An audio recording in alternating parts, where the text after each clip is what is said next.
All right, guys. So today is a very, very important art talk. It's about the animation industry, the animation guild. It's something that this is going to unite us all at the end of the day. And it's going to be, if we can get it right here in Los Angeles, it's going to spread across, I guarantee you. But we got to do it right here. I'm very pleased to have the honor today of interviewing or just having this conversation with Gavin Dell. Gavin Dell is running for the president's position at the Guild. He has been a feature animator in the animation industry, character designer, storyboard artist, director, is currently an assistant director over at Rough Draft right now. And thanks, Gavin, for being here and just going with this, having this conversation. And I'm hoping that this conversation really spreads and really gets out there. I was very shocked today to hear someone said that when we send the ballots out to all, we got over 4,500 members currently, I think, in the union. I'm not sure the actual number, but only about 13% of them actually vote on the ballot, because I know people neglected. I was at DreamWorks today, and one of my buddies who I was at lunch with, he said, "Hey, if I didn't see you post it, I would have just thrown it in the round file." And I mean, I'm a victim of it too, because I can't remember the last time I voted. And it's just something where I think we just so sort of put it aside and we go, well, what is the union? What does the union do for us? What's it supposed to do? So could you just tell us just a little bit on your side, why you're running for the president of the union and what the union sort of represents for you? Yeah, absolutely. But on that note about low voter turnout, I've talked to a lot of people over the years, and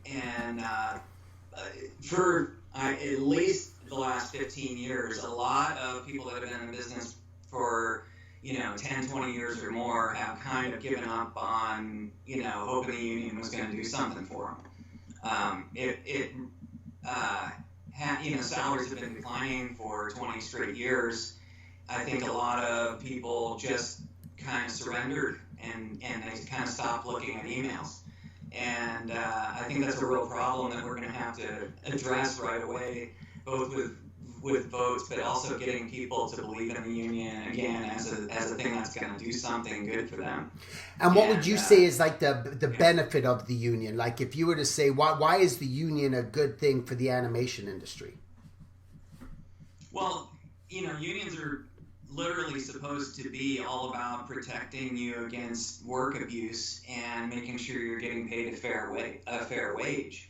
And I mean, that's why they were founded in the first place. People were being asked to work, way beyond a regular workday, and then they weren't making enough money to survive. They were just being exploited. And it seems to be like the history for artists in general. For some reason, a lot of people that aren't artists think that we shouldn't get paid anything. Right. Yeah. They don't value the years of experience you need to get to the level that a lot of really good artists get to. And what is that old adage about? Like, it's even though it took me 30 minutes to do the thing, it took me 30 years to be able to do it in 30 minutes or whatever, Yeah. And most people don't understand that. And you probably have people come up to you billions of times, "Hey, can you draw this for me? Can you draw that for me?" Like it's just nothing for. And sometimes maybe it's not that hard, but it is a job. And we do this for a living. It's work. Yeah, I mean, the reality is that all of us involved on every facet, from the prop designer to the storyboard revisionist, character designer, animator, we're building these multi-million dollar franchises. We're part of the system, which is these cartoons, which are so enormous, so big. They bring in so much entertainment worldwide for people, merchandise, licensing, just across the board. Oh my God, excuse me, I'm going to have to turn off my air conditioning. This happens on all my art talks, so it's not a bad thing. It's like, everyone's going to understand, oh my God, his air conditioner went on again. But it's one of these things which is just so vital, was such a big part of, and I know I've been in the union myself for over 22 years now, paying my union dues. And the benefits have been great. As an artist, you get, the good benefits. The wages were good. We're definitely seeing them decline now. Like you said, it's to help protect us from just abuses, from overtime, or a lot of the different problems that we may be facing. So that it's a big thing. But I want to kind of get into, you wrote a letter today and you sent it out to the union membership. And I think you made so many great points. And I think it's something that we should elaborate on and just discuss, because our current board right now, unfortunately, didn't come through on many things. And I think it's important maybe to mention some of these things. And I'm going to go through them here, and maybe you can elaborate on them. But you say here, our current board, they approved a new union minimum, 15% less for streaming shows, bringing minimum down about $300 more a week. That is $1,200 a month. We all know most content will be streaming in the next couple of years. Reference side letter N in the contract. Could you elaborate a bit more on that? Well, side letter N, I guess, has been around for about 10 years, and they started side letter N as, from everything that I know. I mean, I don't know every single little nook and cranny of it, because it has evolved for a long time.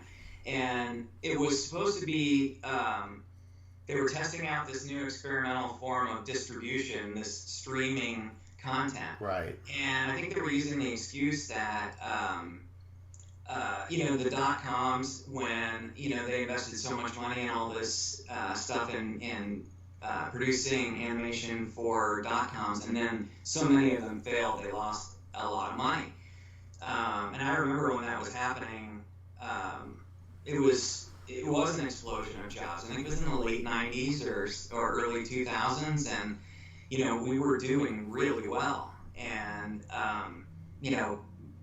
I think in those charts that I was posting online, they were showing that we were making anywhere from 30 to 60% above union minimum. That's how much kind of negotiating leverage we had back then. And so it's a whole different story than today, where the average person's making below union minimum. But this problem that happened with the streaming thing was that they kept changing the contract, and then in this very last deal, I believe for the first time they gave it an actual number for the bottom. So it was sort of like you're creating a new union minimum. The problem with that was, before, the people that were having a problem were, brand new union members that were probably really young. And I don't have the statistics of it, but I think the goal was, they were, for some reason, they were accepting jobs below union minimum, and the union was allowing that to happen because it was still under this streaming contract, and they hadn't made a detail yet that made it so they couldn't get paid really low. So people were accepting, $1,000 below union minimum, because one of the biggest problems is when kids come out of school, including me. This happened to me. I started when I was 20 years old, and the very first job offer I got, right, I didn't think to negotiate. Right, you didn't know. You had no idea. No, it was more money than I'd ever made, and I think I was delivering pizzas in junior college like a year or two before that, and then I went to school. So it's a very common thing that happens. They didn't know how much they were supposed to make, but because it was streaming, they were accepting enormous amounts below minimum. Right. So I think the leadership this time wanted to, help the people that were getting exploited on that low level.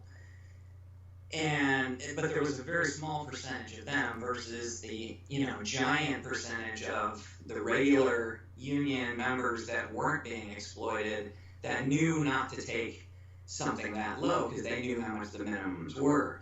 So I'm guessing that those percentages of people that were helped were they were far less than the people who were hurt by it, because now the average has gone down 200 just this year, from almost like endorsing that we have a new lower minimum. You know, it's like we gave a number that, you know, sort of acknowledged, here's our new streaming minimum or whatever, and all of the it made it okay for all the rest of the body of the membership to now work under that. Instead, before, they knew not to go below the regular minimum. Right. So I think, you know, a lot of it has just been about lack of educating the membership. There needs to be something that that stops this problem of young kids being exploited. Actually, was friended by a young kid that is in his last year of high school who wants to become an animator, and he sent me a note today, and he wanted to get into an internship. Well, they've got these internships, and now there's these training programs, and I have heard nothing but bad things about what happens to these kids when they take those, because it's really kind of a form of wage suppression in a way. Right, because they'll take these salaries that are really low, and then, you know, they put maybe, like, I think our contract for the training programs at Disney, DreamWorks, Nickelodeon, whatever, they say that after 30 days you can actually do real production work. And as long as you're labeled as a trainee and you have a lead, and they have other people that are, you know, above you, you can't, like, just make a workforce of nothing but trainees. You have to have, like, a certain amount of, like, a regular studio going. Yeah. But let's just say you have a studio of 50 to 100 people. You could probably hire 30, you know, trainees. There is no limit in the contract. Right, which is a real. This is the real danger. It's just like all these things within the current contract, and the next contract's going to be coming up in when, like, a year and a half, I believe, right? So for new negotiations, this is what we need to try to get resolved within these. And you had just written here that what's been for the current board, what was currently in there was instituted a trainee program to allow new artists to work for studios as trainees for about $1,300 a week for 18 months, with another 6-month option. After 30 days in the trainee program, they're allowed to do real production work as long as they're under a mentor and labeled trainee. This allows studios to build a workforce for an even lower union minimum. Yeah. And I mean, personally, it's just the wording of the contract that leaves it ripe for exploitation. And, you know, when I asked Jason, our business rep, about it, he did say there were a bunch of rules that they talked to the studios about, but it's not in the contract. It's not written, so it's just, so it doesn't count. It becomes like this, you know, you're already going to war because you're like, you're waiting for the kids to tell you that they're being exploited before protecting them up front. Right, and that's what we need to do. And here's another point, another thing that was in there was approved a clause. Our current union has approved a clause to give permission to studios for us to perform the functions of multiple job classifications without being paid $1 more. This is a big problem. Destroying job descriptions and classifications that protect our jobs. And you even mentioned this clause in the contract. But yeah, this is another major problem where we don't have written job descriptions. People don't even know what you're actually supposed to do. Otherwise, I just heard recently there's been going on where people have been told they're to do one job. They're hired for doing one job. Maybe they could be a CG modeler or something, but they're not doing any CG modeling. They're just doing supervising of stuff that's being sent overseas and coming back. And all they're doing is fixing that. And they're not even getting to build one model. And they're being told that was the job, you know, it wasn't even the job description. They were hired as something else. But then there's a lot of this merging of the job. Even happened to me, the merging of trying to merge character design and prop designer as one position, which is crazy, and paid the one salary. Exactly. Well, I tell you, there's absolutely, in my mind, no excuse for allowing that clause in our contract. And what was really disappointing, I mean, this one I take personally because I spent 9 months with another group of people working on a salary improvement team. Uh, uh, and basically, I was getting more and more concerned. I was working over at Disney, and I was on storyboarding on Elena of Avalor, which is, it became one of their #1 shows. And, I had 26 years of experience, had been a director and whatnot, but I really, I needed the job. This was 3-4 years ago, and I really wanted to work on something that was a Disney classic look, and it had like a princess thing. I've done a lot of like Warner Brothers, Looney Tunes, and Primetime, and this would be like the one thing that I really haven't done in my portfolio. It would have been like, and my friend Rob Pratt was one of the directors who I'd worked with on Looney Tunes before. And so I was excited to try something new, and the show was really well done, and that, they had a lot of like Disney feature, ex-Disney feature people that were boarding on it, and really high quality people. Well, what I was shocked was when I came in and they started to negotiate, after all this build up and talk and showing the presentation of all the stuff and we're interested in having you, then you go in and negotiate, and they basically tell you that, well, we're only paying union minimum. And you're like, what? That's just not enough. And they said, well, that's what we're doing for everybody, because this is they actually billed it to us as a Disney toon show. And like it was going to be like a preschool, Yeah. Then later, while working on it, it got so good they decided to make it their primetime lead-in show, and then they made it into like a parade and a ride type of thing, Wow, where you go meet the princess and buy her clothes and all that stuff. So a lot of us, were disappointed in that. But okay, I was working on that for very little, Yeah. That's the backstory. I was getting so fed up with the cost of living rising, and now, even after directing, I'm working as a board artist. I mean, this happens to, to regular old, good veteran artists. So, all of a sudden, I hear about the wage collusion lawsuit, and I think it was 2016 when it surfaced, and, we had felt it, we had known. And that was all the price fixing that was going on behind closed doors with all the studios who were just like keeping the numbers down, and they were all in cahoots with each other.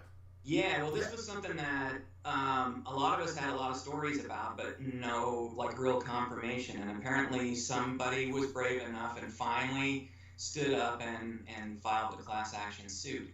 And so for, I think it was more than a year or two, we were wondering what happened and whether it was, going to be settled or go to court or whatever. Yeah. And then they settled, and they settled out of court. And I don't remember the exact number.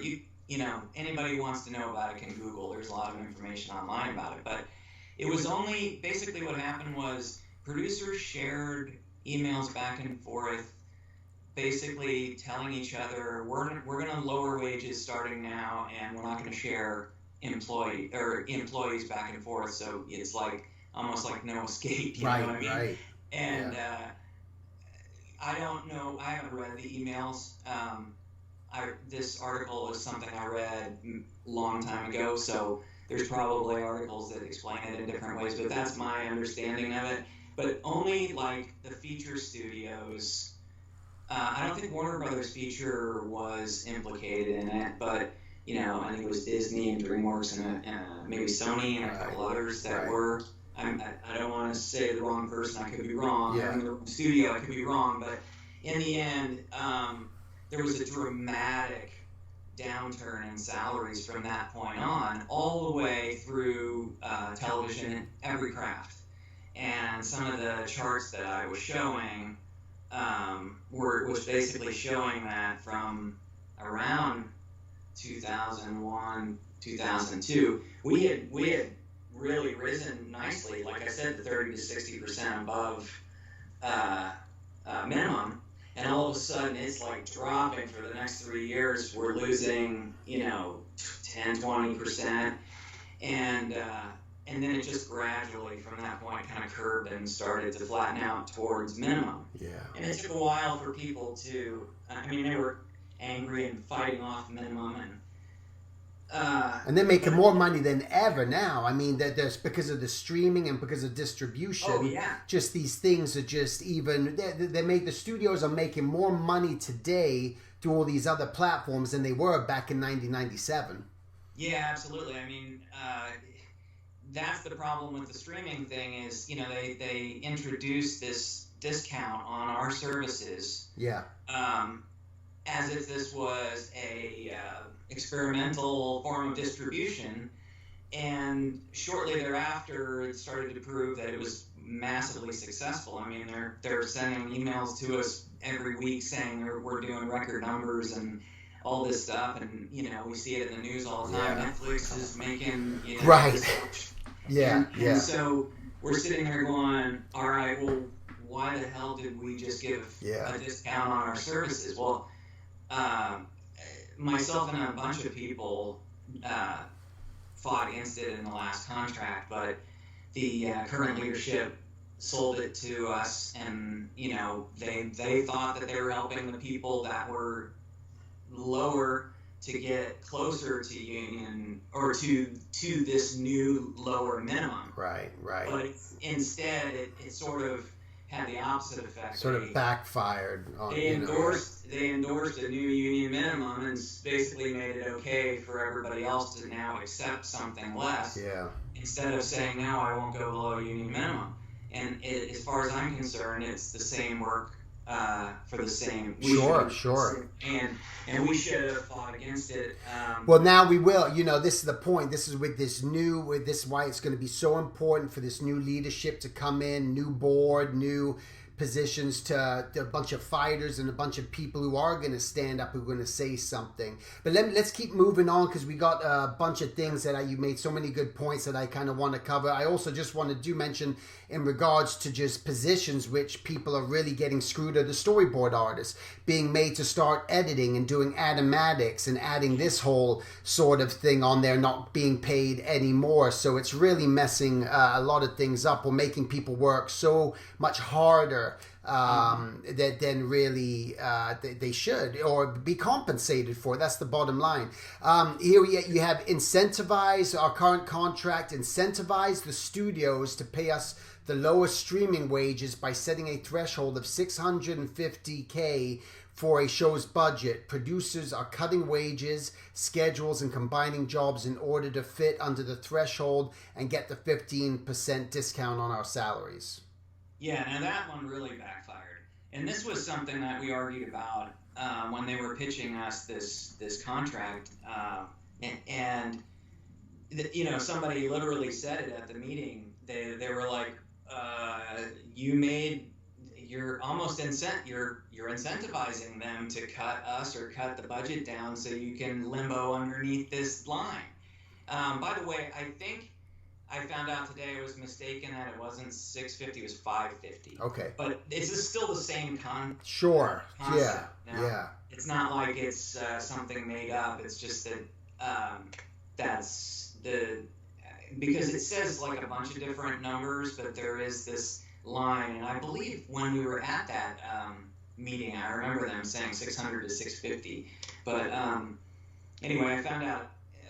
The concept is that by having a budget max, anything above that maximum, they would have to pay the regular union minimum, which we still have. Yeah. And there's a different set of rules on that one. It doesn't have the clause that allows them to combine our jobs. And to go back to that issue, that problem with the storyboard artists, it's happening in a lot of different categories. Yeah. And it's because we don't have job descriptions. Right, which we need. And there's this ambiguous, like, okay, where does my job end and somebody else's start? So say if you're a prop designer and they ask you to design the front of a building because they want the sign, yeah, but now you're designing in the front of the building, but you don't get credit for being background layout design or whatever. So if that starts bleeding out to now you're doing the fronts of the entire street of buildings because they want the sign instead of you. Right. And you used to just do the sign or whatever. But for storyboard, it's costing people their jobs. I mean, you're talking about, for instance, like say character layout used to be after storyboard, and it was like you would rough out a storyboard, leaving, and you would only do like the main sort of acting, but the implication of the emotion of the acting, right? You didn't have to like have it perfectly on model. It didn't have to be perfectly balanced. You wanted it to have expression and energy, like an animator's drawing in a way, but like a performance. And then people started getting more and more picky about it, and it got more tied down. Some people wanted it more on model, and then before long, now they want it perfectly on model. Right. Because Toon Boom came around, this is when everything got super out of control. Because not only could you duplicate your panel, and instead of like in the old days, we'd actually have to go to the Xerox machine and Xerox the background that you just drew, and then cut and paste it in, and then put the character over the top of it and stuff, while you were drawing it. Now you can just hit clone or whatever the button is called, and it just makes a duplicate of it, and you just change the character acting on top of it. So yes, it made it easier, but what's happened is we have now started doing character layout because we've gotten to where we're doing so many acting poses and they're so on model that they just got rid of those people, but they didn't pay the storyboard people their salary. Right. So you have these. I used to do character layout like on The Simpsons and on The Critic and some other shows back in the '90s, and The Simpsons still does it, by the way, but they're like one of the only studios that does character layout anymore. And there's maybe one or two others that I've heard of, but the rest of it, that job is gone, and people lost their jobs, and it was the same amount of money as a storyboard artist, but now the storyboard artists, not only did they not get a raise, and their salaries are still falling, but now they've inherited somebody else's job. And then now they're doing character design. They don't even have you, they've cut the schedules down so tight that as soon as the script is literally ready, boom, it's landing on your desk. Well, back when things were done a little bit more properly, the script would be done, and they would have a week or two where character designers would rough out some designs and some backgrounds would get done to inspire what the look was going to be, so the board artists could come in and they'd have, because some of this stuff is really complicated. You may be like, walking through some sort of enchanted world, that nobody's ever seen before. Well, now they're just throwing it on the storyboard artist. And they're sitting there like just sort of faking it, like, okay, I think it'll look kind of like this, and they'll get a little direction, like, well, there should be sort of like, floating mushrooms or right, kind of stuff or that kind of stuff. So all of a sudden they're having to do the visual development aspect of it too. And if somebody gets it right and they do a really good job of it. It's not like they're like gonna give them the art director's pay or the designer's pay. They're just gonna say, hey, they'll give that to the background guy, and they'll say, hey, do what the board guy did. I like this. Right. So now the board guy has designed it, but he hasn't gotten any credit. He hasn't gotten any money. Right. And they've literally evolved it so that the board artists and the character designers don't even start till after the boards are done. Right, a lot of times, We cut their schedules down, costing those guys money. And again, the board artists didn't get paid for any of that. Or getting credit too. I think it's very important too, just speaking, knowing that a lot of these new up-and-comers coming in the industry, beyond just the veterans, they're going to be veterans someday too. That's their hope, to why it's so important for them to have this knowledge base and know what they're getting into and be prepared and have just the tools, because they're going to be in our position someday. Maybe they're young right now, but eventually they're going to get families and eventually they're going to have all this, and then they're going to get pushed to the side. And so this is why the mindset needs to be, if I want this industry to flourish and I want this industry to go, I gotta be a part of what's going on. But this is even more of a reason why we need to build a platform or some service that everyone becomes informed, people are educated. We put together some videos on negotiation that all people, we could even hold negotiation workshops, but it'd be more practical to even make little videos of them. And there's a lot of things that I know some of us are talking about really make happen. Let me just keep moving on here. What is the breaking point? The average artist lost about $200 a month in the last year. Maybe you didn't get your 3%, so you're making the same amount as last year. Maybe you got a new job with streaming wages instead of regular union minimum protection. Next year, the average is projected to drop more because of even more shows switching to streaming. Another 200 to 300 a month less. This has to stop. We're averaging below the minimum. It took us 60 years to grow. And again, just really, great points. Things people aren't even aware of, just to get the 3% increase and this money. Again, the thing is, if you don't say anything, and this is what I always run into in negotiations when I've been talking to people, it's like most people, and especially the young guys coming in, even veterans, they don't say anything. They'll come in and take everything at hand. They're given, this is what we're going to offer. This is it. They won't even think about asking for the 3% raise at the end of the year. They're not even informed about it. And going into a show, they're told that, listen, this is how much it is an hour, or so to speak, as opposed to telling people, listen, if they say, what's your rate? This is my preferred rate. And you should always shoot higher than what you expect to even have. But people aren't informed and don't know. But people, if they go, hey, okay, you got to do character design and prop design. It's going to just be one position. Oh, okay. And no, it's not okay. So it's that knowledge that we need to get out to these young people and anyone else, just to demand, and even veterans of this industry, to say no. And to be able to, it's like, this is where the solidarity and standing together, because if people aren't across the board saying no, then there's going to be a problem. I understand people need jobs and people need work, but I think it's only because we're not informed. This is why we need a database. We need a place where we can truly get all the information. The 18-year-old kids can get all the information, and the 60-year-old veteran can get the information and go, oh, I see, this is how much a prop designer is making at this studio on this show, and putting all this stuff out there. Well, this is something I was just exploring, because our union hasn't really been very transparent about a lot of these things. And so I'm not sure, if it's been a long time since I applied for my first animation job, but I hear so many people say, oh, it's just so easy to get into this business. So I'm not sure if you have to check in with the union before you can even start a job, or do you walk out of school and you could literally just apply for something, and if you're lucky enough to get it, then all of a sudden the union will contact you and say, welcome to the union. It is. That's kind of what happens, is you're submitting your portfolio, and if you get that call back to come in and do the job, the first person you're meeting with is the producer. The employer. The employer. You don't even have, you're just like, what's the union? Then they're going to tell you need to join the union. Then you're going like, what the hell's the union?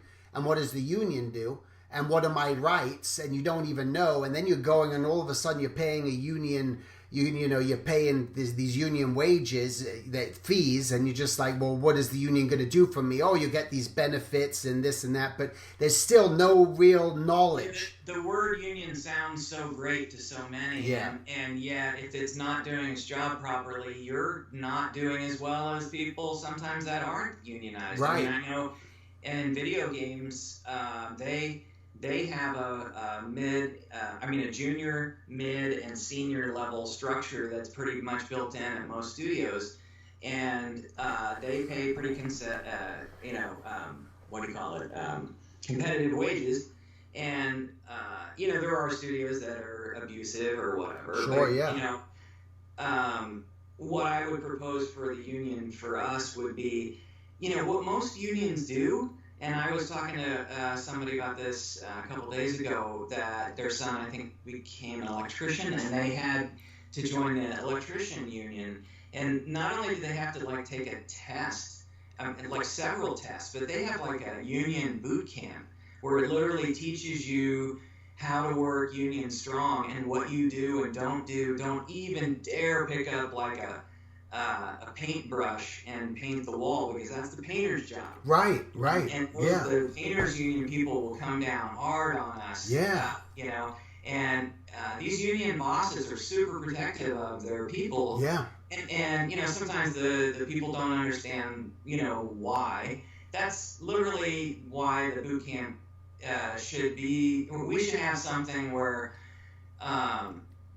in our contract, that I think makes it so if somebody wants to get into our union, they have to touch base with us and get a little bit of coaching. Man, absolutely. It makes me it makes me think, just with what you're saying is so.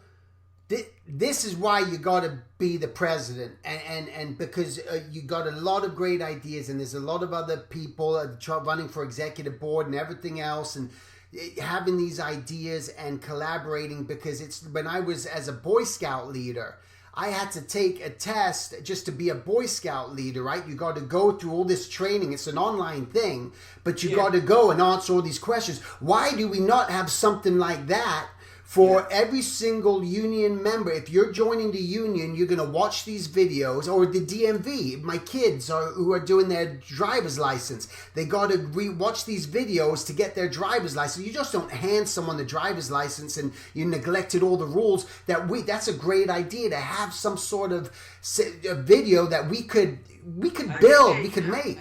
I saw that the union has a YouTube channel, but there hasn't been anything loaded on it for 3 years, I think. Right, and, okay. I think in the last 3 years we've added like 2,500 new young members. Right, who don't know, or this is why. Yeah, this is what we got to bring up. I'm not going to say that they don't have something. I think they do tell them stuff, but I'm thinking it's after they've gotten their first job, because I was at a Halloween party for my studio just last weekend, and I sat there and talked to this young woman, and it was her very first job.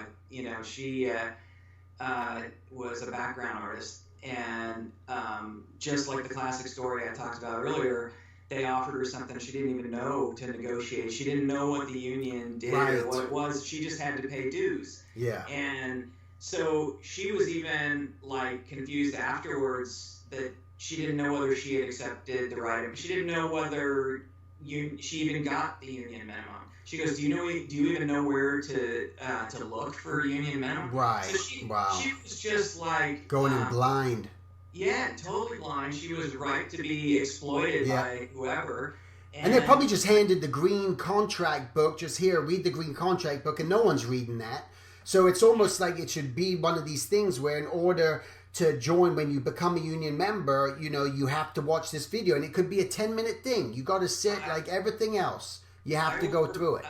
I want to propose a class, actually. I think it should be more like a couple hours at least, because all these things that we've talked about where we've been are important. They don't even know, because they don't know that character layout didn't used to be part of boarding. Yeah. And so to them, making an animatic style storyboard is just how it's done. Yeah. And they don't know that that's already being exploited, or that you're doing 3-4 jobs at the same time. That's just how it's being done now. It'd be great is we could hire the union could with some of the money that's spent in the wrong way, I feel many times on the union, where we could hire a storyboard artist for the right amount of money to create these short videos that is ties it all in, tying animation, and you watch these people come to this class and they watch the videos about the history of the animation guild and how it formed and where we've been and where we're going.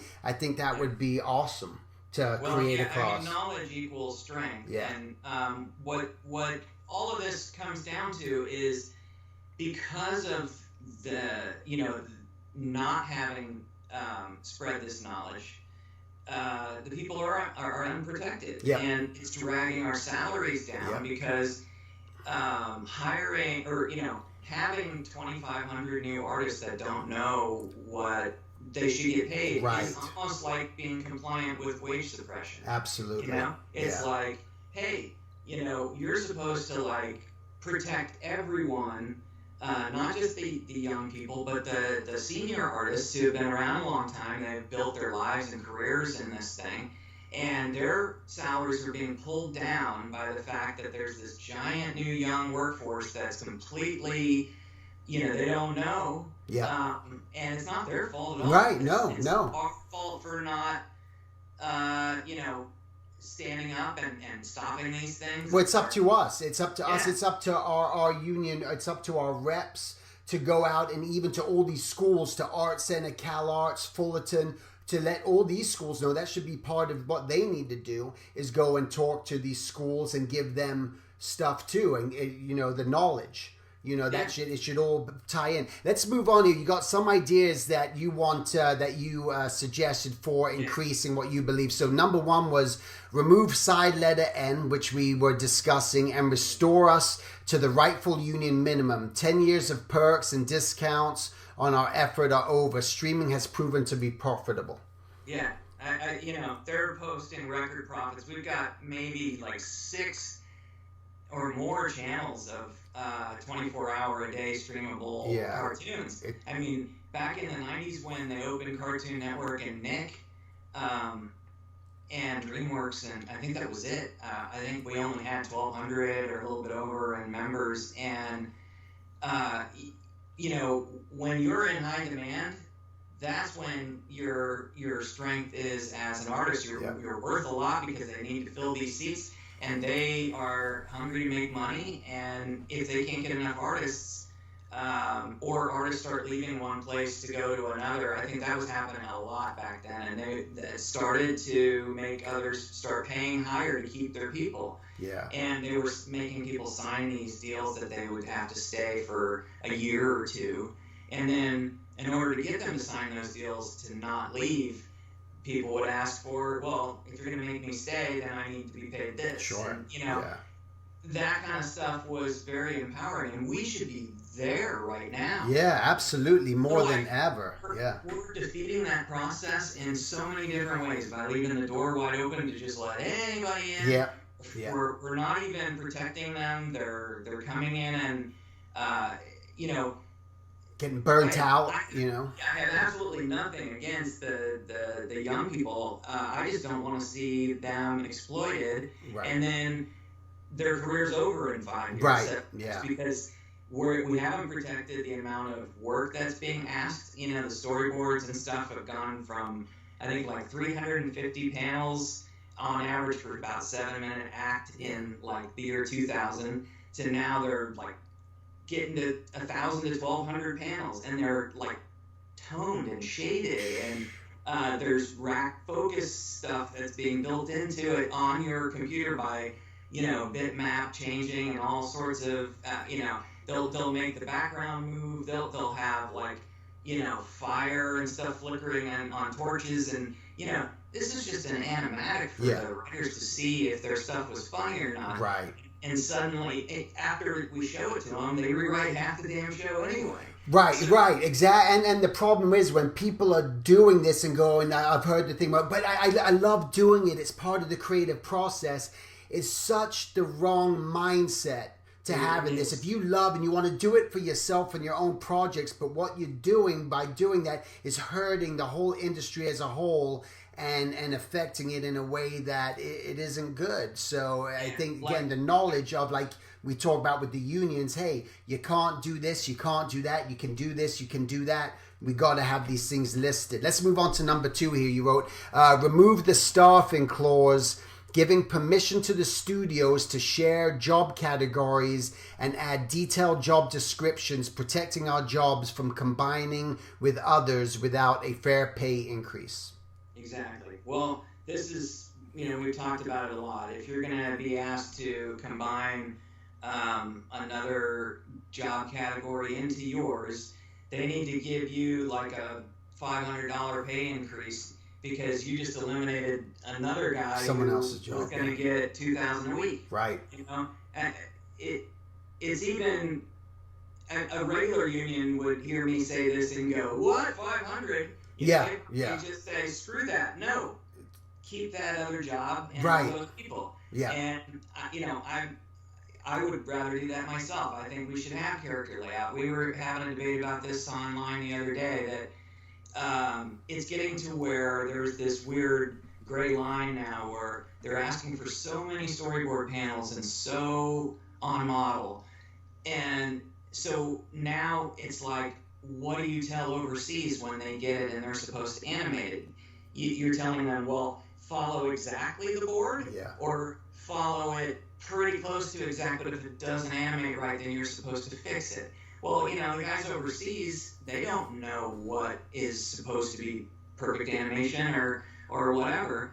And all of the new artists that come in, they're not expecting to be animating. They're expecting to do boards. And so a lot of them don't know how to animate. So this is another thing that the union's failing them on is that because they're not being instructed on that we shouldn't be doing that level of posing, they're doing it, and then probably 20% of their storyboards are being thrown out by the timers because they've done too many poses, and the poses don't animate well. Yeah. And so people are doing just these little tiny movements that are basically the exact same pose, same attitude, just so that it moves on the animatic and it keeps things moving. But we've gotten to where we're getting more and more used to seeing these animatics moving at 8 frames, 10, 12, and that's animation at that point without in between. Yeah. You're sitting there going, these people are staying late, working weekends, and doing all this work just to have 20% of it thrown away. I mean, imagine if your board schedule is 4 weeks and 20% of it gets thrown away. Or 6 weeks, or whatever, any amount of stuff that gets thrown out off of your hard work is wrong. Well, and these guys are missing out on their family life. The producers, other people, producers, executives, these guys are going home. They got their weekends free. I got buddies who they're working these crazy hours. They're not even coming home to tuck their kids to bed at night. They're working on the weekends. They it's just a constant thing where for this stuff just to get, put a cut onto the cutting room floor, it's just it's insane. I really don't think this issue is too big to start to tackle. I mean, the job descriptions. No, easy. I wrote a job description for them for storyboard artists before the last negotiation, and we had a whole negotiating. We had a committee that formed. Around the current president, KC, to do job descriptions. And what happened? A bunch of exactly what happened. And I wrote this, what I thought was a bulletproof job description for boards because board artists equal about, I think, the biggest category of people in the industry right now, and it would be the good one to get started with. Sure. If we, because there was a lot of concern we couldn't do it for all because it would take too much. I don't know what lawyer time. What? What would that take? We should have been investing with lawyers for a year ahead. Yeah. No, I'd rather have a full-time lawyer than than just about anything. To be honest. Right. I can't think of anybody more important than that because that's what our job was supposed to be is to make the contract the strongest it can be. But so we did all this work, and then this staffing clause made the job descriptions null and void. They allowed the thing to literally say job categories can be blended. Wow. And supposedly it was there in the last contract.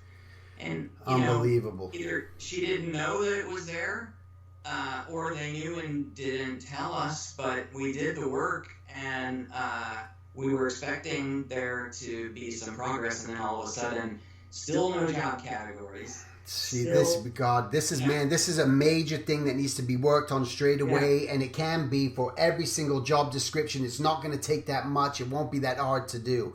Let's move on to number 3 here. This is one of my favorites. I've been like thinking about this forever. I even brought this up to this idea of creating but more of this anonymous platform when the web was starting to come out to Steve Hewlett, and nothing happened. It was always blowing off. Every time I've said it's been blowing off. It's part of like, I don't understand why.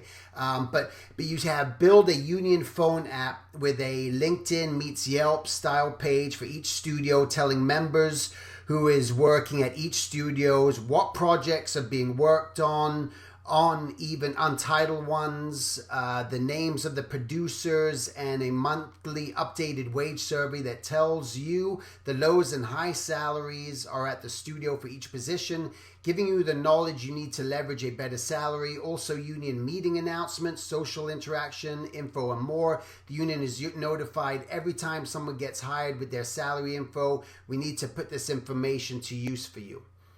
I mean, this we've been talking about for, the whole time this whole new group of people has been there, and, it hasn't happened. And yet somebody yesterday or day before was saying, why don't we use this app? It's like a free build your own app thing that you could build on your own. And I'm like, well, for Pete's sake, at least we could have that until the other one is made. It looks like something you could at least use for the social stuff and get everybody and stuff up and running on it. And for me, it's more important to empower people with all this knowledge. The knowledge, right. Get them started and make them powerless for a year and a half, 2 years while we're waiting for some fictional app or whatever that may or may well, happen. It can be created and developed so quickly. I've done it myself. I've developed apps, and I've done things with people. I've developed websites, and it's something that could be done. If we got together, we could knock it out within a month. And we could pay, we could build a platform. We could have a platform which would have a rating system where the studios will be rated. It could be like a Glassdoor, Yelp, or a TripAdvisor, but it's just specific for union instead of all different studios, but just all the union shops that we have, and anonymously.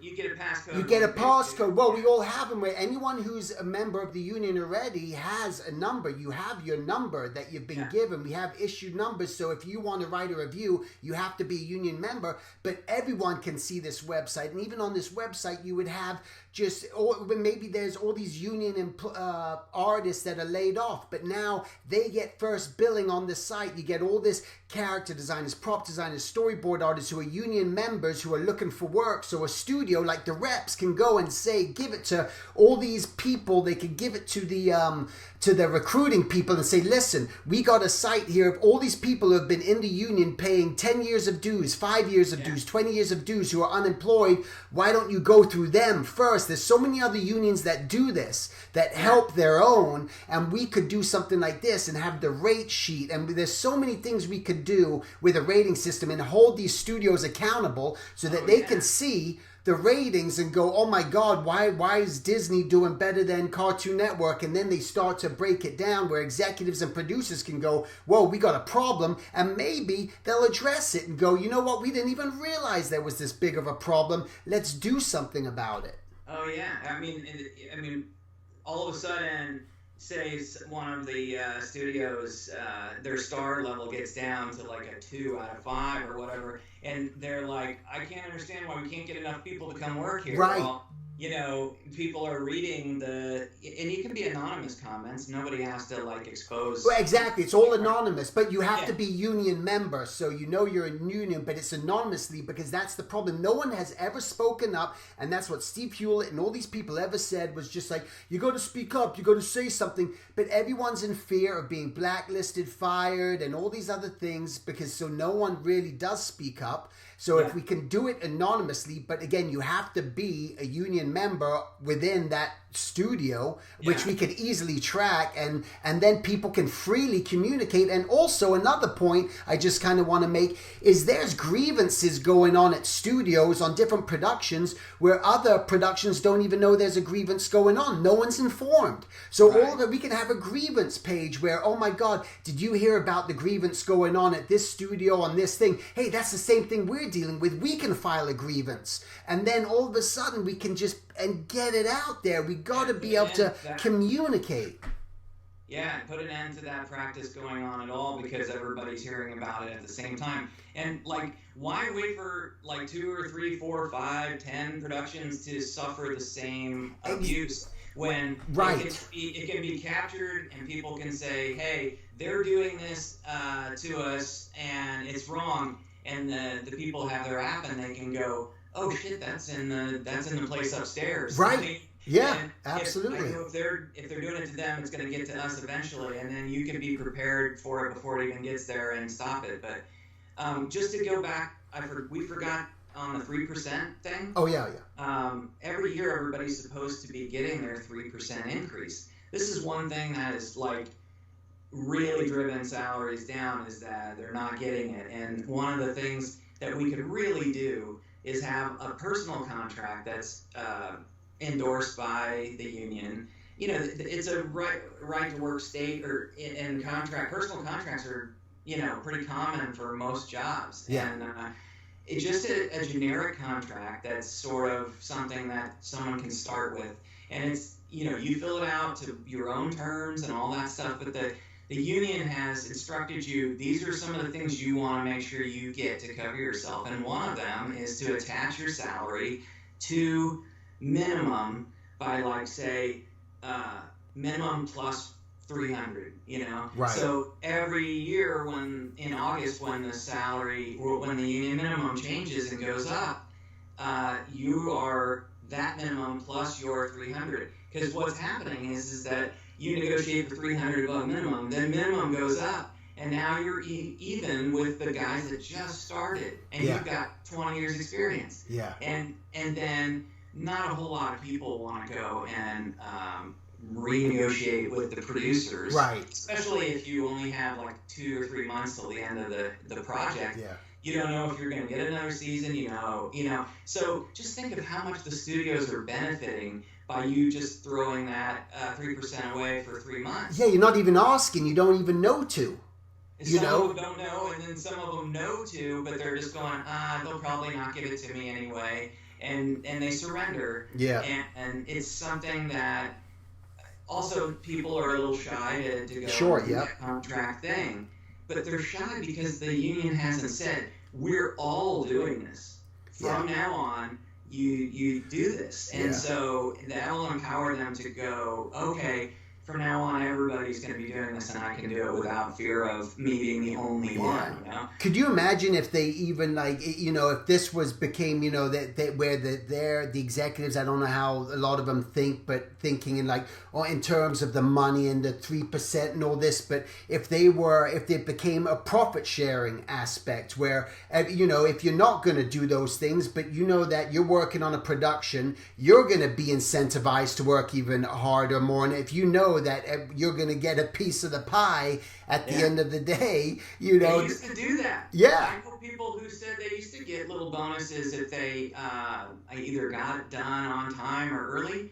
I was talking to somebody about that not too long ago. I don't remember where it was. It might have been Cartoon Network or Nickelodeon that they had worked, and that happened back in the day when things were great. Yeah. And now it's the opposite. They take that bonus money and they give it to the producer for finding a way to come in under budget or early. And so now, instead of you getting a bonus for doing a good job getting them done on time or early, the producer gets a bonus for cutting you early. Right, they get right, they're getting the bonuses for that's been going on forever. I remember just back in like Disney, way back when that was happening on like the storyboards artists, different artists are getting cut, yet because the producer, they came under budget, they're getting a bonus, they're benefiting.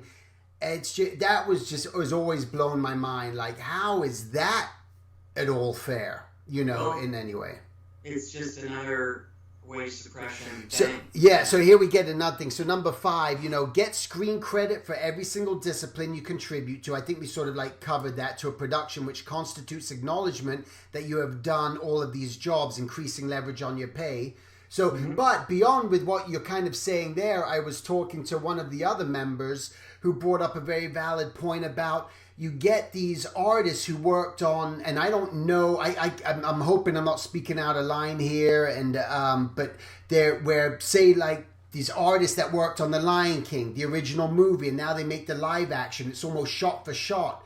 Are those storyboard artists? Are those animators or anyone? Are they getting credit for anything in the live action? Has it been transitioned over there? I don't know. I kind of, from what he was telling me, because he's worked on stuff and he wasn't getting any credit on some of the films, but it's just like things like that. You've worked on something, you contributed, or another thing that happens too, which has happened a lot, where you could have been doing background layouts or design or props on one show, but now they've used that design and they use it for another show. So they take it, but you're not getting credit for that show to say that technically you worked on this other show. They've just sort of like pulled this design and there's no credit, which is another thing that I think we should add into the clause in the new contract, that this has to be a standard thing. I love that. I think in a lot of other, I mean, like live action or whatever, they might get residuals and stuff for things like that if your stuff gets used again.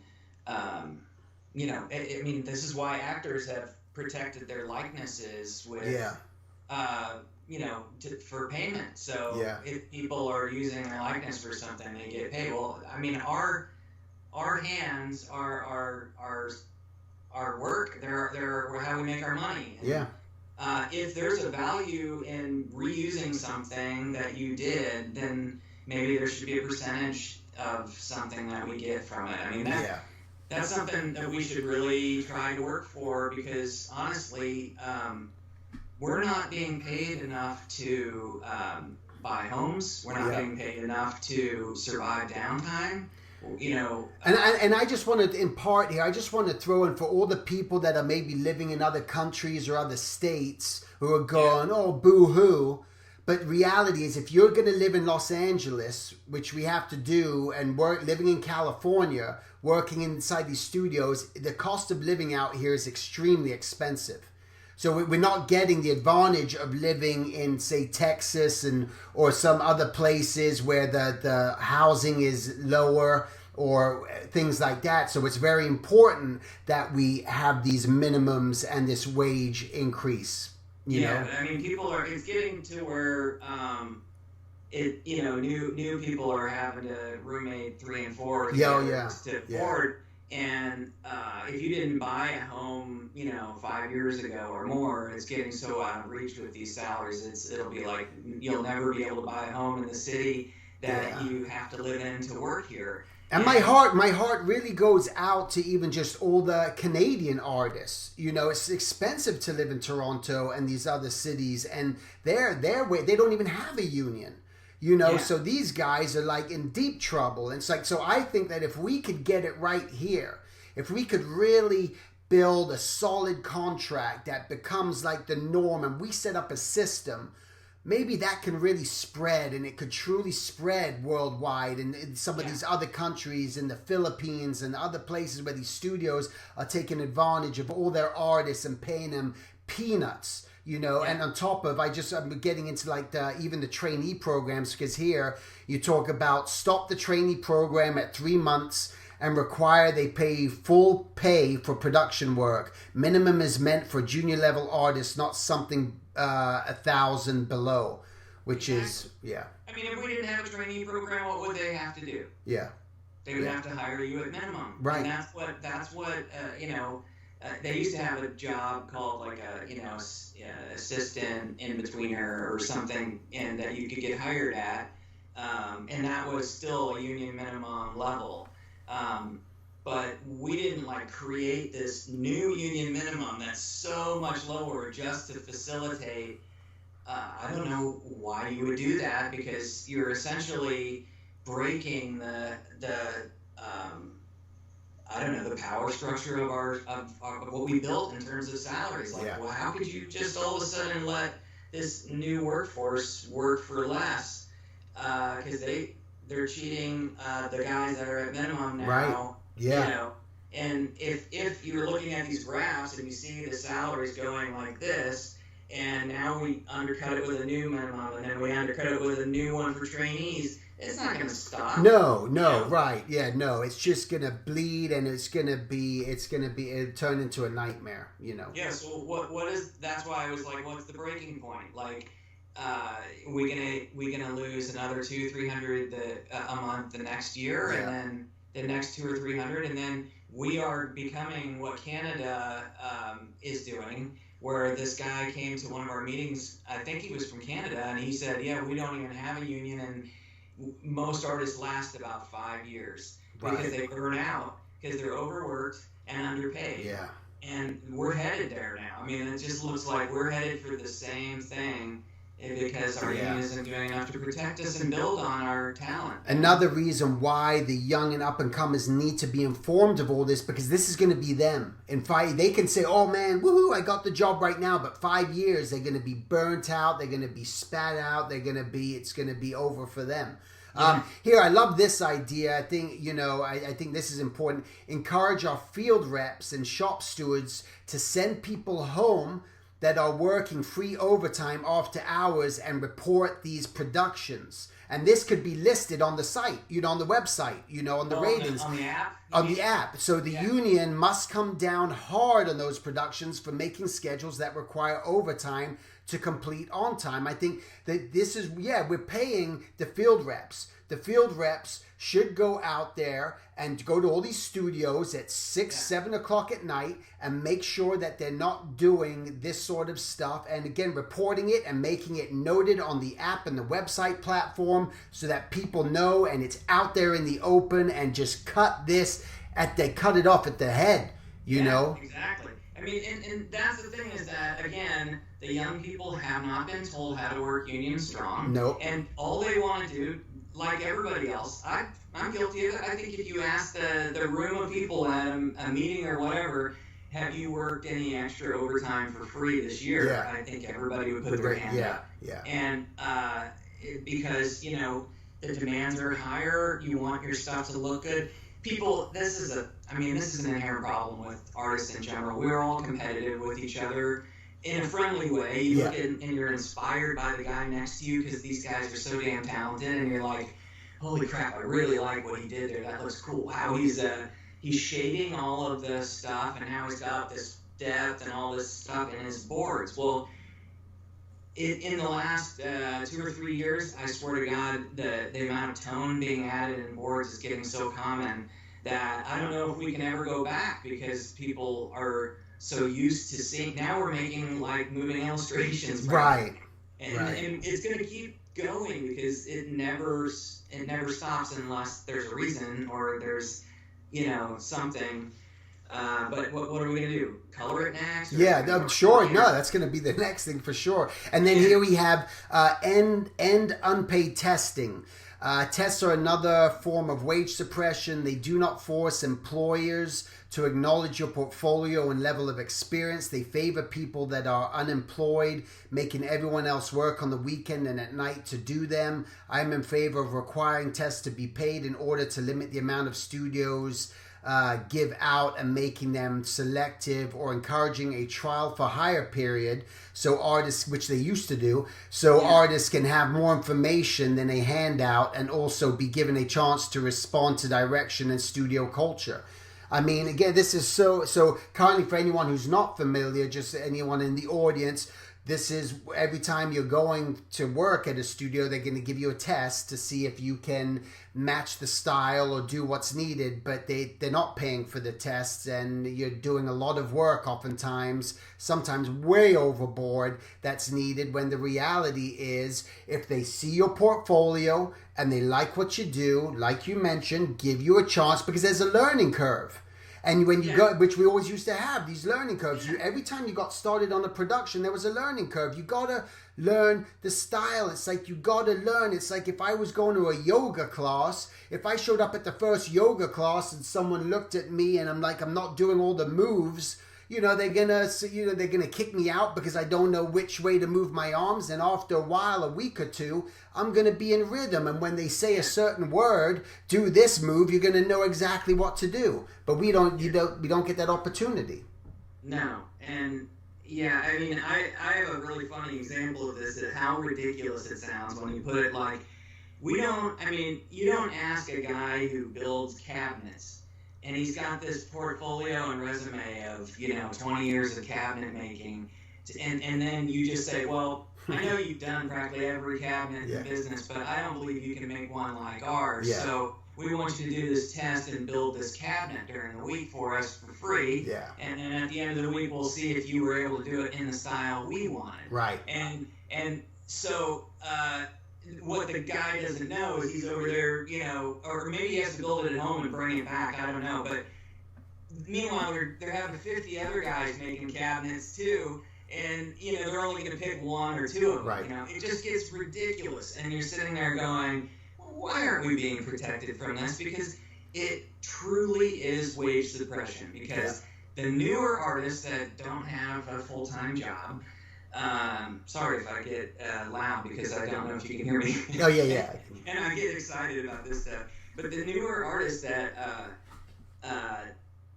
don't know, they're going to pour 4 or 5 days or more into these tests because they're trying to prove themselves for all they're worth. And then the poor married slob that's been working, a job all day, he has to come home after maybe even working an extra hour just to keep up with these demands, have dinner with his family, and then sit at his desk at 9 o'clock at night till midnight, 1 in the morning doing a test. And then he has to do that probably for a week or two because the test would be 3 days worth of work if you were doing it full time. Yeah. And that's how stupid it gets, where you're like, I'm going to have to take a test every night for, 2 weeks just to get it done. And meanwhile, these kids are, being given tests like 30, 40 of them at a time. And by the time you're testing, the job may not even be there. Right. And, and they'll never tell you when you turn in the test and you do this why they didn't hire you. You just kind of like you get ghosted, and it's really disrespectful. And, it's one of those things where they've almost made portfolios and experience obsolete in favor of being able to hire a cheap new person that they can pay very little, and they also know that they can pay them very little longer because they don't.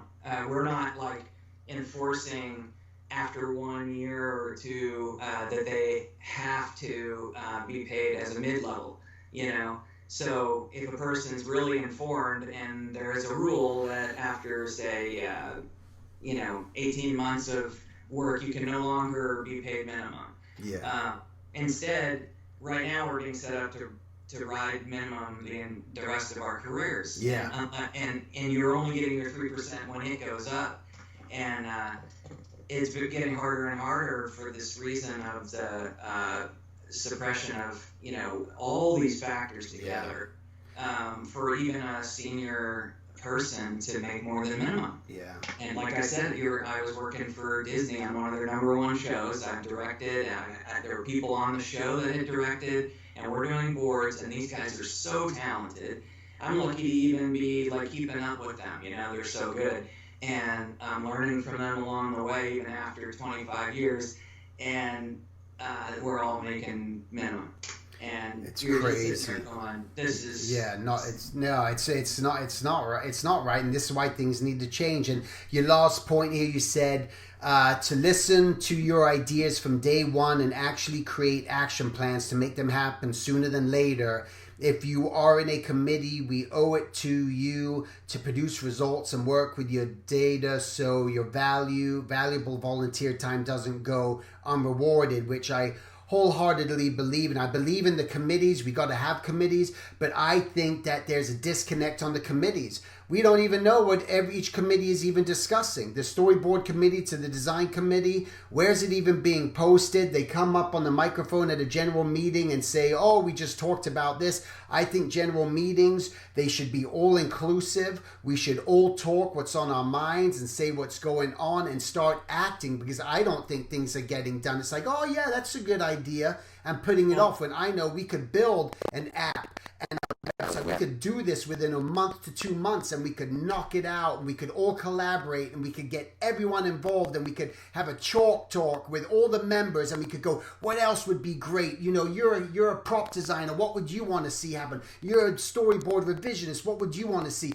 And have everyone collaborating in a general meeting and make it just a little bit more exciting. Maybe get more people to show up because they realize we're doing stuff. There's results. That's the difference, and everyone can partake, and we can really build a greater experience. So, I mean, there's no limit to the amount of improvements we could do when people actually believe that this stuff is gonna actually happen. I've seen, basically what I was seeing was that the committees were being formed as a way to blow them off from actually creating an action. Yes. And so people would be in these meetings, including myself, and I'd suggest an idea or whatever. And same with what happened with the salary improvement team. Like, they bring it up with the committee. They're like, well, what can you do to make that happen? And I'm like, I'm suggesting this idea so that you can tell me how to make an act. I had barely ever been to a union meeting at that point. And I was waiting for a leader to tell me how to make it happen. Instead, he was just putting it back in my lap saying, you go ahead and make that happen.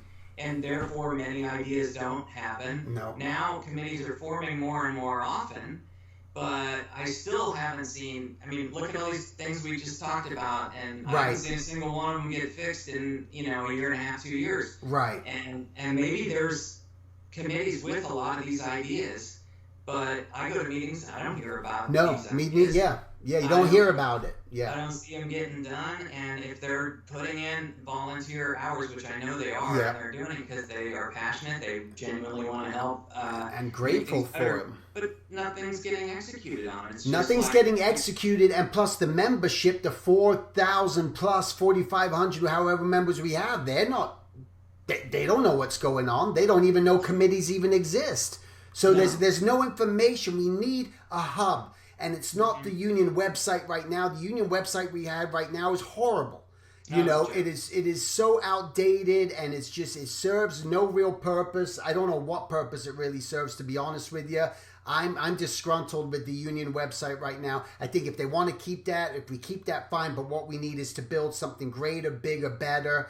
And man, this is why I know you're the right guy for the job, and other people that I've been talking to, I think Jack Thomas, vice president, these guys on the right mindset too, and there's I'm running up for executive board, and there's other like-minded, people running, and we had an open forum where people could talk. We have it. If any union members that are watching this right now, I want you to go to the union website, because if you haven't seen the pegboard, but you're going to have to scroll down and try to find it somewhere, but grab the most recent pegboard, which shows the candidates and what they stand for. Again, it's sometimes hard to read because people can write something down, but you don't really get a sense of their true personality and who they really are. You don't know if they're just saying it and it's all just sort of fluff, or if they're actually going to do something. But I think we kind of know, if you're on the Animation Guild Facebook group, you kind of know who the people, the tigers are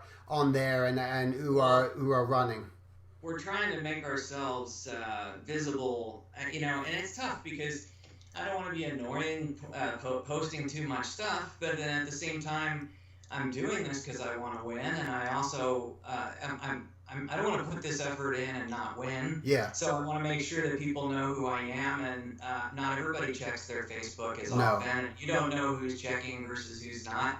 And the whole point is to be able to get in there and do all these things to help make everybody's life better, including my own. Exactly. And these things.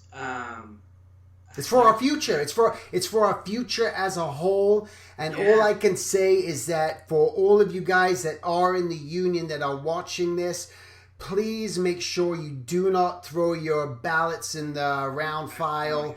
Please make sure that you vote. It's a very important time. This next contract's going to be a big one that we need to have resolution, and we need to do something. It's like you guys have to participate and get involved somehow. It's going to make a difference for your futures. And let's reboot this thing with like a new enthusiasm and get people reconnected to believe again that we are doing stuff, and let's start showing results like right away with the things that we can do. Not go into this like, oh, we'll get to it when, or they've been talking about this database now forever, and here nothing is happening and people are still powerless. And I mean, just the idea that I originally had was, what if you could call the union when you got your job offer? You call up and they have all this information every time somebody gets a job. Their wage level is reported and where they're working and their start date or whatever. So you take that wage information and update a monthly, database or chart or something. No, nobody needs to know whose salaries are what. No, but when somebody gets a job offer, the union should say, look, you get a 24-hour, period to check with the union before you have to, respond. And the union can coach you a little bit and say, hey, the low at that place for that particular position is this. The high is this. And if they're a new person, I mean, that's when this really pays off, because they don't know hardly anything. Right. And the person at the union could be, do you know what they're asking you to do? Yeah. So when we start getting to the job description stage, we can go, oh, they're asking for an animatic. Oh, you're going to be writing on the show as well as boarding. Well, then you should be getting 300 or 400 more. Right. Or there'll be changes in salaries based on how many different jobs are added in, but I'd like to just start seeing these things broken up again so that the quality can be better, because that's what a lot of the directors want anyway. We've gotten to where we're producing really good product, but this gray area of what is animation and what is not is starting to cause problems. We're getting tons and tons of retakes overseas because we're sending too many drawings, and they don't know which ones to follow or what. And it would be better to just do character layout. If you want it to look better, like almost feature animation or whatever, just do character layout and pay those guys have a crew. Yep. And some of the primetime shows are doing like little teams of Harmony animators to flesh stuff out that are like dance scenes or whatever, and that's the same type of thing. Sure. Yeah. We just need to make sure that people get paid. Yeah, listen, we all need to just make sure what we're trying to do is just build a strong union, that people are happy. It's like that saying where it's a happy wife, happy life. Well, if you have happy artists, you're going to have a happy studio. And that's what we want. We want the studios to flourish.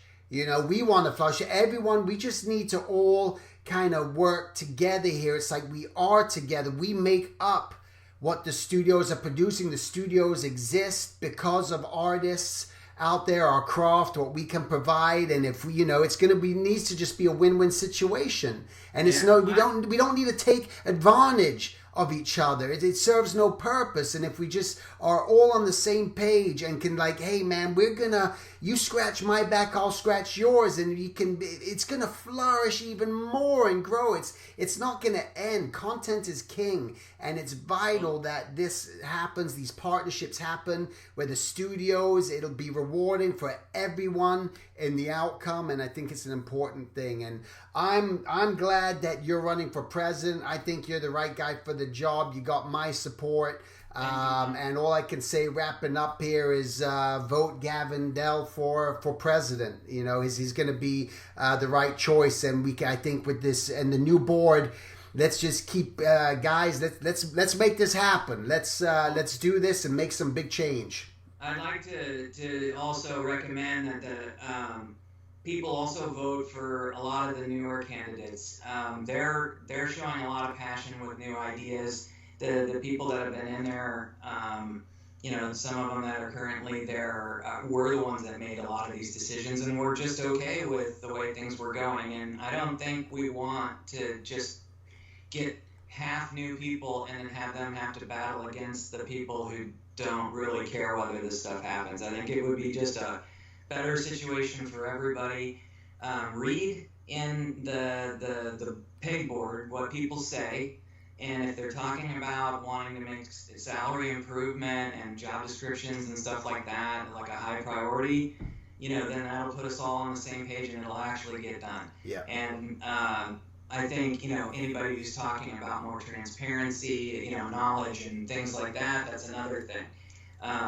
Because that's this kind of stuff that's really, truly going to empower us. I mean, the union is not a social club. It's there specifically to be a hard ass. Yes. That takes care of you. Yes. Between you and the studios. And, sure, we're going to have some parties, we're going to do some stuff, but we want to make sure that you're protected and your family is protected and you have a long future and you want to be able to put your kids through college someday and all this stuff. And we have to fight to make that happen. Yes. They're not just giving it, just they're taking it away right now. So, yeah.